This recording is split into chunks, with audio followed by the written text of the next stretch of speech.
Anim na katao naman na nag-alok umano sa isang mayoralty candidate ng siguradong panalo sa May 2025 local elections kapalit ng 30 million pesos. Aba, inaresto ng NBI. May buong detalye dyan si Bombo J.C. Galvez.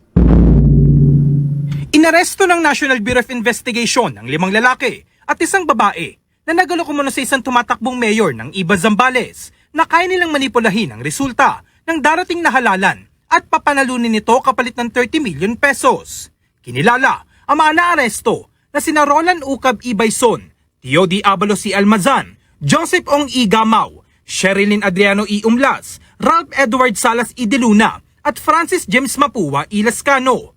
Isinalaysay ni National Bureau of Investigation Director Jaime Santiago na nagsimula ang kaso mula sa reklamo ng Commission on Elections kaugnay sa kandidato sa pagkaalkalde ng Iba Zambales. Inalok umano ang tumatakbong mayor ng mga sospek ng siguradong panalo sa darating na eleksyon.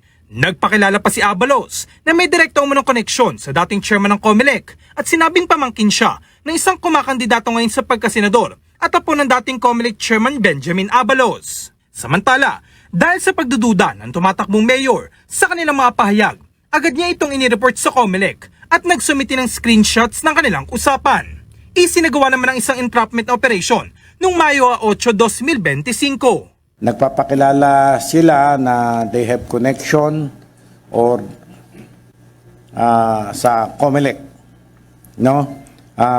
So binerify namin and we are still verifying with the COMELEC kung staff ba sila, officer ba sila dun or what.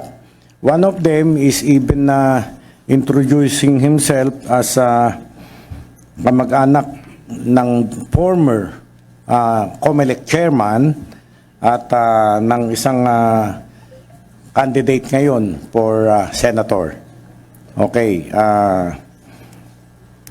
So, ayun nga, nagkaroon ng entrapment operation at nag-positive. Tinanggap nila yung pera, 15 million last night sa this is a joint operation of our Olongapo District Office and our special task force. Itinanggi naman ni Abalos na personal niyang kilala ang mga sangkot sa operasyon ng panloloko. Iginit niya na wala siyang kinalaman sa umano'y modus at nag-refer lamang siya. Actually kami po hindi magkakakilala. Maglalakas loob po ako na magsabi sa inyo na magpa-interview ngayon dahil ako hindi ko po personally kakilala itong mga to. Ang magpapatunay po dito, si Sherilyn, ito, kahit sila sir, hindi nila ako kilala. Nag-ano lang po ako, nag-refer lang ako, sila na po ang nag-uusap-usap. Ang magkakapagpatunay po, yung laman ng cellphone namin na sinurrender namin sa kanila. Kasi ang lumalabas sir, ako yung pinaka-leader. Saka magkakasama tayo. Sa magkakasama, hindi po kami magkakakilala. Kahit tanungin po nila yung ano po, identity codes, kahit isa sa kanila, wala nakakaalam. Okay.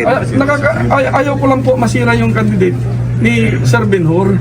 Itinuturo si Sherilyn na umano'y mastermind, ngunit nilinaw nito na ahente lamang siya at si Roland daw ang nagpakilala na may koneksyon nito sa COMELEC. Bukod po yung sa kanya po galing. Gaano na siya katagal kakilala? Nag-ahente po kasi kami sa mga bigas, pincel. Sabi po niya, COMELEC, may contact daw po siya. So itong katabi mo, sa kaliwa? Kami po ahente lang po kami tatlo. Okay, Ito sige. po yung mastermind. Okay, sir. May mga nagsabi lang po na doon sa nag-text sa akin na sila daw po ay may contact sa service provider daw po ng COMELEC. Yun lang po ang post. Naiba ko ulit po sa kanila. Panglabas po, agent lang po talaga kami po. Yung nagsabi sa akin, service provider na po ng COMELEC po. Sinasabi nila na kaya na magpapanalo kasi meron silang nanalo daw sa bidding service provider ng COMELEC. Yun lang po sabi sa amin at naiba ko ulit po sa kanila. Sinabi ni NBI Director Santiago na kakasuhan ng 6 ng staffa, usurpation of authority at paglabag sa automated election system law.